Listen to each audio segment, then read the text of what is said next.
Hello everyone, myself Ambush Trivedi. Welcome to our channel Software Computer Education. आज हम इस video में दोस्तों आपको बताने जा रहे हैं सी लैंग्वेज के बारे में। सी लैंग्वेज के बारे में ऑलरेडी हमने 2 वीडियोज अपलोड कर दिए हैं। पार्ट 1 जिसमें हमने सी लैंग्वेज के इंट्रोडक्शन के बारे में बताया है आपको। पार्ट 2 जिसमें हमने एलिमेंट्स ऑफ सी लैंग्वेज के बारे में बताया है। सी लैंग्वेज में कौन कौन से एलिमेंट्स यूज होते हैं, उन एलिमेंट्स के बारे में हमने विधिवत आपको समझाया है। तो इस पार्ट 3 में हम जो आपको बताने जा रहे हैं that is a topic input and output function of C language. C language means जब हम सी की प्रोग्रामिंग करते हैं तो उसमें हम कैसे इनपुट देते हैं और कैसे आउटपुट लेते हैं। तो इस इनपुट एंड आउटपुट फंक्शंस के बारे में हम विस्तार से चर्चा करेंगे। तो चलिए चलते हैं हम अपनी कंप्यूटर स्क्रीन पे। वहाँ पर कंटेंट के साथ साथ हम उन चीज़ों को भी समझेंगे कि हमें कैसे यूज़ करना है और उसका सी प्रोग्रामिंग में क्या इम्पोर्टेंस।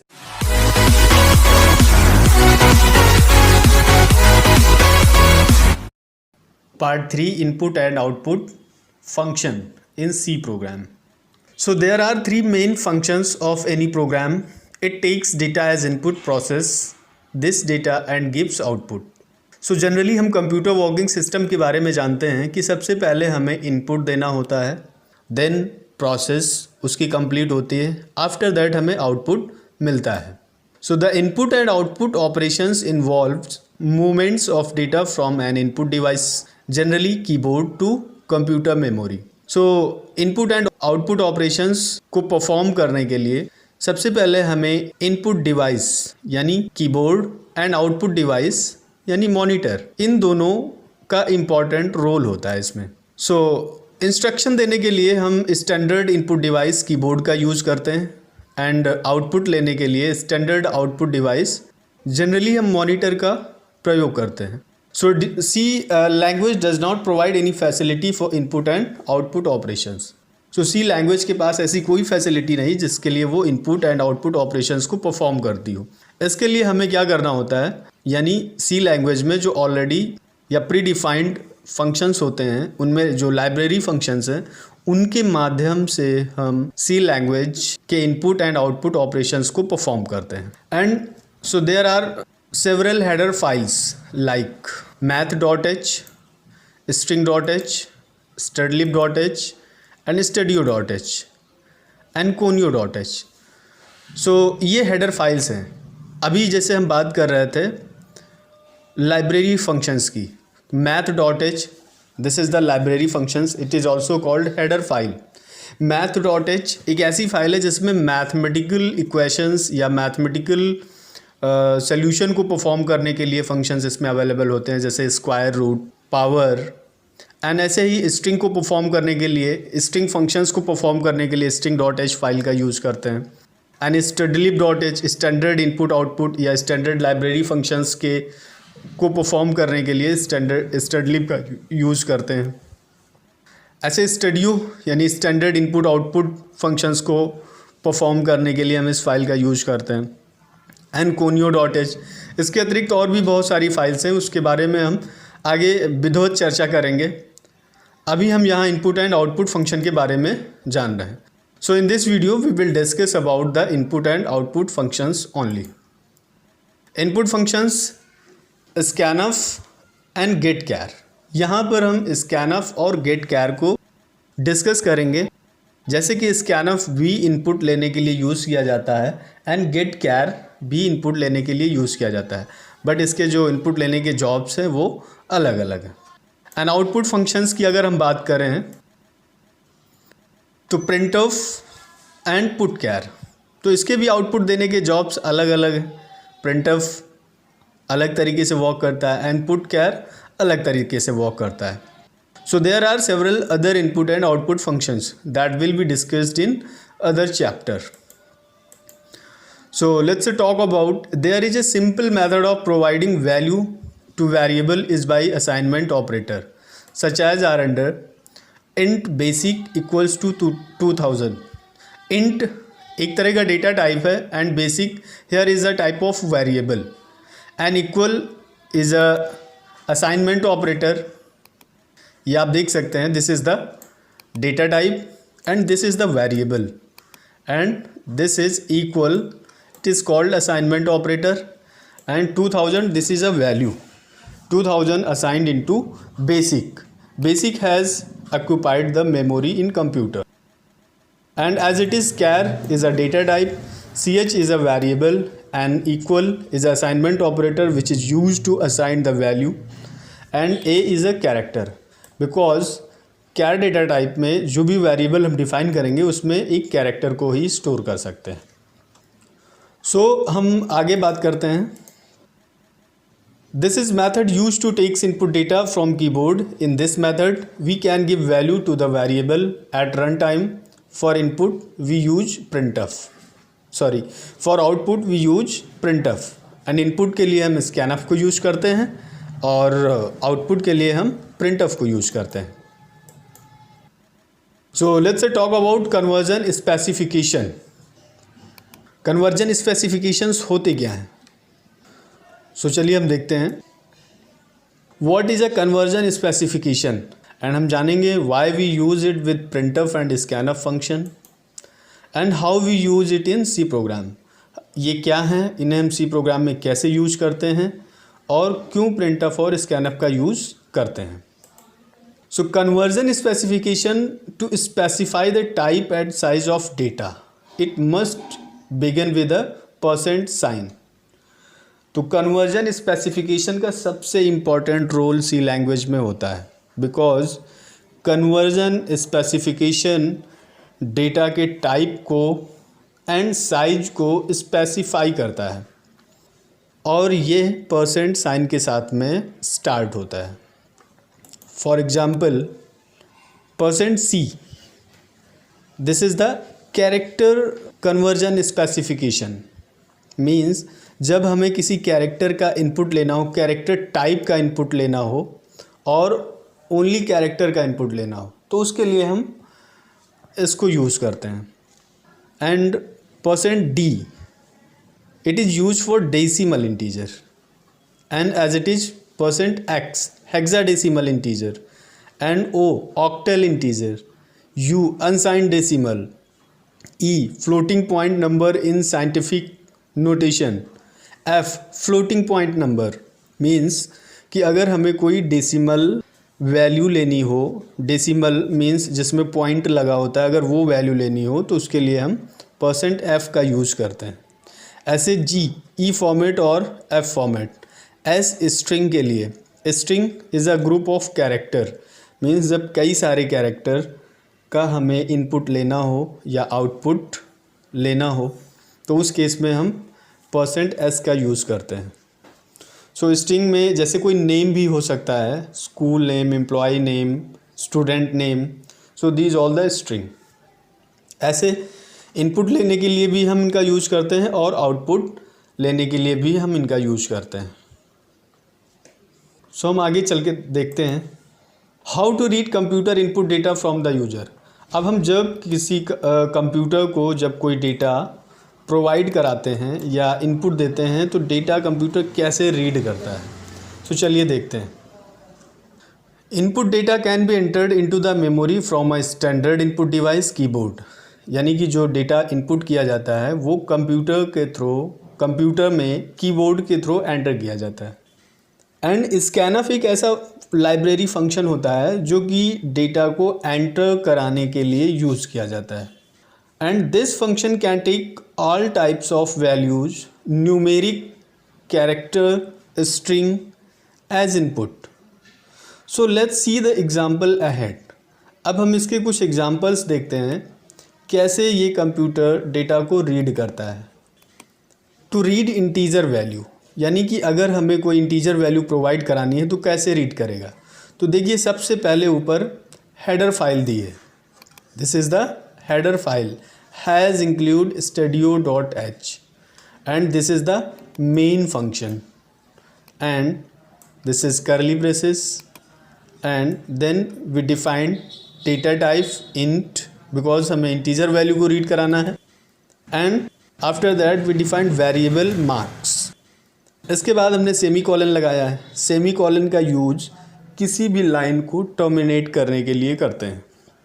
अब इसके बाद में अगर हमें इस डेटा को रीड करना है या कंप्यूटर में इसका इनपुट देना है तो उसके लिए देखिए स्कैनफ डिफाइन किया गया है, स्कैनफ, और this is the control string means format specifier, जिसकी हम अभी बात कर रहे थे, कन्वर्जन स्पेसिफिकेशन। तो यहाँ पे देखिए ये साइन दिया गया है मॉड्यूलस परसेंट का, एंड डी मीन्स डेसिमल यानी इंटीजर वैल्यू को, और ये यहाँ पर m% का यूज किया गया है जो एंड का सिंबल है, this is called m% and marks. इसे हम एड्रेस ऑपरेटर भी बोलते हैं। एड्रेस ऑपरेटर का काम होता है कि जो इस टाइप की वैल्यू इसमें स्टोर कराई जा रही है उस वैल्यू को इस एड्रेस में यानी कि इसके एड्रेस तक पहुंचाने का काम करे, इसलिए इसको हम यूज करते हैं। सो इस तरह से इंटीजर वैल्यू को कंप्यूटर रीड कर पाता है। अब देखिए यहाँ पर हम आगे बात करते हैं to read character value. Character value अगर हमें एंटर करनी है तो वो कंप्यूटर कैसे रीड करेगा। देखिए यहाँ पर hash include studio.h header file दी गई है, देन वॉइड मेन। अब यहाँ पर डेटा टाइप कैर ले लिया गया है और इसमें वेरिएबल ch को डिफाइन किया गया है। एंड यहाँ पे अब चूँकि कैरेक्टर टाइप की वैल्यू हमें रीड करानी है तो ये scanf function and parenthesis open करके डबल कोट्स में हमने ये दिया है, यानी कि %c, और आगे एंड के सिंबल के साथ में ch मीन्स जो भी कैरेक्टर वैल्यू इसमें स्टोर होना है उसके एड्रेस तक उस टाइप को इस के स्पेस तक पहुंचाने का काम करता है। तो ये कैरेक्टर को अगर हमें रीड करना है तो उसके लिए हमें रीड कराना है तो हमें उसके लिए कैर डेटा टाइप का यूज करना होगा एंड साथ में स्कैनफ। अब आगे हम बात करते हैं to read floating point value. अगर फ्लोटिंग पॉइंट वैल्यू को हमें रीड कराना है तो इसको कैसे रीड कराएंगे, चलिए इसका एग्जांपल देखते हैं। इसमें देखिए सबसे पहले हेडर फाइल दी हुई है, देन मेन फंक्शन, उसके बाद फ्लोट डेटा टाइप एंड जो वेरिएबल लिया गया है वो हाइट लिया गया है। उसके बाद में देखिए यहाँ पर वैल्यू को इस तरह से स्टोर कराया गया, scanf and %f and modulus height. So ये फ्लोटिंग पॉइंट वैल्यू, इसको हम ऐसे रीड करा सकते हैं। फिर अब हम आगे बात करें स्ट्रिंग वैल्यू को अगर रीड कराना है तो ऐसे ही हम स्ट्रिंग वैल्यू को भी रीड कराएंगे। इसमें हम क्या करेंगे, कैर ले लेंगे str, चूँकि अगर हम ये 30 इसमें साइज नहीं देते, स्क्वायर ब्रैकेट है, स्क्वायर ब्रैकेट में हम साइज़ देते हैं बिकॉज हमें स्ट्रिंग में कई सारे कैरेक्टर स्टोर करने होते हैं। सो हमें यहाँ साइज़ डिफाइन करना होता है। सो str वेरिएबल, और उसकी हमने एक लिमिट बढ़ा दी, 30 कर दी। अब जो भी हम नेम या स्ट्रिंग एंटर कराएंगे वो 30 कैरेक्टर्स तक str में स्टोर हो जाएगी। ऐसे अगर हमें एक से अधिक वैल्यूज़ को रीड कराना है तो उसके लिए क्या करना होगा। अब देखिए यहाँ पर इंट यानी इंटीजर टाइप इंट एक डेटा टाइप ले लिया गया है, इसमें बेसिक और TA दो वेरिएबल लिए गए हैं, और नीचे मॉड्यूलस d, बिकॉज हमें 2 टाइम्स वैल्यू को स्टोर करना है। फर्स्ट वैल्यू बेसिक होगी यानी कि फर्स्ट वैल्यू बेसिक में स्टोर होगी, और जो सेकेंड वैल्यू स्टोर होगी वो TA में स्टोर होगी। तो इस तरह से हम एक से अधिक, ऐसे हम मोर देन 2 वैल्यूज़ और more than 3 values we can enter here as it is. So आगे हम बात करते हैं कि अभी तो हम इसकी बात कर रहे थे कि डेटा को हमें कैसे रीड कराना है। अब हमें डेटा को कैसे, डेटा का आउटपुट लेना है, जो डेटा एंटर कराया है उसका प्रोसेस होने के बाद हमें आउटपुट कैसे लेना है। तो आउटपुट के लिए हम printf फंक्शन का यूज़ करते हैं। So how to print computer output data on the console screen? So data can be written from computer memory to the standard output device monitor, यानी कि जो डेटा डिस्प्ले होता है वो मॉनिटर पर डिस्प्ले होता है, और डिस्प्ले करने के लिए हम यहाँ पर printf फंक्शन का यूज़ करते हैं। Then library function, with this functions all types of values numeric, character और string can be written as output। So हम न्यूमेरिक, कैरेक्टर एंड स्ट्रिंग इन सभी का आउटपुट ले सकते हैं। So let's look the example of output library function printf। To print simple message, simple message को हम कैसे प्रिंट करेंगे, let's see the example. So first of all we have given the header files has include studio.h and has include conio.h, then main function, and after that in curly braces we applied printf this is the excellent language. ये एक message है जो कि हम console screen पर print करना चाहते हैं। सो प्रिंट अप में डबल कोट्स में हमने सिंपली दे दिया और देन सेमीकोलन, लास्ट में हमने get C H. Get C H एक फंक्शन है जो कंसोल पर आउटपुट डिस्प्ले करने का काम करता है। सो ये conio.h फाइल में मिलता है। As it is to print here also message. अब देखिए एक प्रोग्राम हमने यहाँ पर दिया है, यहाँ पर हम आउटपुट तो ले रहे हैं लेकिन हम एंटर क्या करा रहे हैं, पहले ये देखेंगे कि इंट हमने एक डेटा टाइप लिया है एंड एज एक वेरिएबल है। देन हमने जो प्रिंटफ फंक्शन अप्लाई किया एंटर द एज और स्कैनअप, यानी कि यहाँ पर जो एज हम एंटर करेंगे वो स्कैनअप के थ्रू एज में स्टोर हो जाएगी। लेकिन अब यहाँ पर जो आउटपुट हमें मिलेगा वो केवल एंटर द एज का मिलेगा, बिकॉज हमने आगे कोई आउटपुट फंक्शन अप्लाई नहीं किया है, क्योंकि एज बाद में स्टोर हो रही है। इसलिए हमें एक प्रिंटफ और प्रिंट करना चाहिए था ताकि हमें एज का भी आउटपुट मिल सके। यहाँ पे आप देख रहे हैं स्कैनफ और इसके आगे हमें प्रिंटफ यहाँ पर यूज करना चाहिए था। तो यहाँ पर एक सिंपल मैसेज ही प्रिंट होगा, एंटर द एज। इसके आगे और भी हम एग्जांपल देखते हैं इसके। इंटीजर वैल्यू को अगर हमें प्रिंट करना है तो कैसे करेंगे, तो यहाँ पर देखिए बेसिक में हमने 2000 असाइन कराया है और अगर प्रिंट कराना है तो ये प्रिंटफ और मॉडुलस डी देन बेसिक में वैल्यू ये स्टोर है। अब अगर हम प्रिंट करेंगे तो बेसिक यानी इंटीजर टाइप की जो वैल्यू है वो प्रिंट हो जाएगी। और गेट सी एच जैसे कि हमने बताया कि ये वैल्यू को कंसोल स्क्रीन पर डिस्प्ले करने का काम करता है। आगे इसमें देखिए to print float value. Float value means जिस वैल्यू में पॉइंट या इनकम्प्लीट वैल्यू जो होती है। अब इसमें देखिए फ्लोट एक डेटा टाइप लिया है, then height is a variable and 5.5 value is assigned into height. अब इसको अगर हमें प्रिंट कराना है so generally we can write printf and in double quotes modulus F and height. Store कराने के लिए हमें %, का यूज करना होता है लेकिन प्रिंट कराने के लिए हमें नहीं करना होता है। और गेट सी एच तो simply it will be display on the console screen. Next हम बात करते हैं to print character value. Character value कैसे प्रिंट होगी, अब देखिए इसमें सिंपली ए असाइन कराया गया है, char is a data type and C H is a variable, और इसको प्रिंट करना है तो जनरली हम इसको ऐसे प्रिंट कर लेंगे। तो हमें इस इनपुट और आउटपुट फंक्शन में विशेष ध्यान रखना है कि किस टाइप की वैल्यू हम प्रिंट करना चाह रहे हैं या किस टाइप की वैल्यू हम कंप्यूटर में स्टोर करना चाह रहे हैं। So it's a depend on format specifier means conversion specification. तो ये हमें अच्छे से ध्यान में रखना है, देन आगे हमें काम करना है। स्ट्रिंग वैल्यू को अगर हमें प्रिंट करना है सो जनरली देखिए वहाँ पर हमने स्टोर करने का तरीका बताया था, और यहाँ पर कैर str 30 is a size of str, यानी कि 30 कैरेक्टर्स तक वैल्यू इसमें स्टोर हो सकती है। बट हमने इसमें सिर्फ इतनी वैल्यू असाइन की, my self अंबुश Trivedi.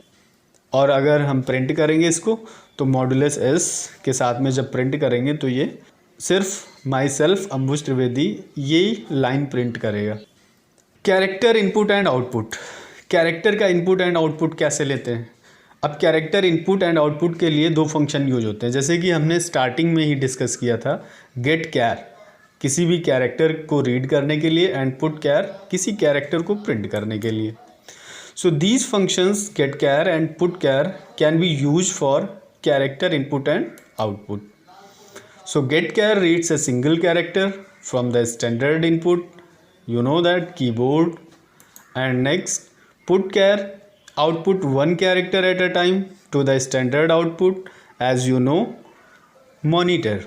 So let's see the example of character input and output function.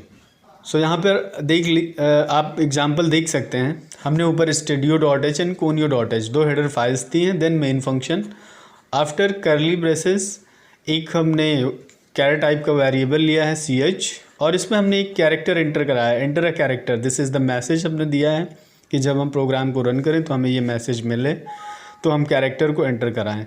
अब देखिए यहाँ गेट कैर, अब यहाँ पर देखिए जनरली गेट कैर को ch में असाइन कर दिया गया है, यानी कि जो भी हम कैरेक्टर एंटर कराएंगे सो सीधे वो ch में स्टोर हो जाएगा।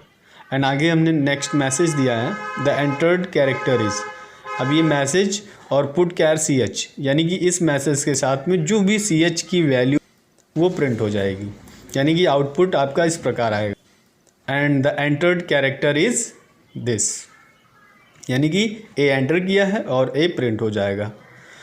तो आज के इस वीडियो में हमने इनपुट एंड आउटपुट फंक्शन के बारे में अच्छे से एक्सप्लेन किया है। अगर किसी प्रकार की कोई क्वेरी है, आप और जानना चाहते हैं, तो आप हमें कमेंट बॉक्स में वो क्वेश्चंस बता सकते हैं, हम उसका सल्यूशन प्रोवाइड करने की कोशिश करेंगे। Thank you.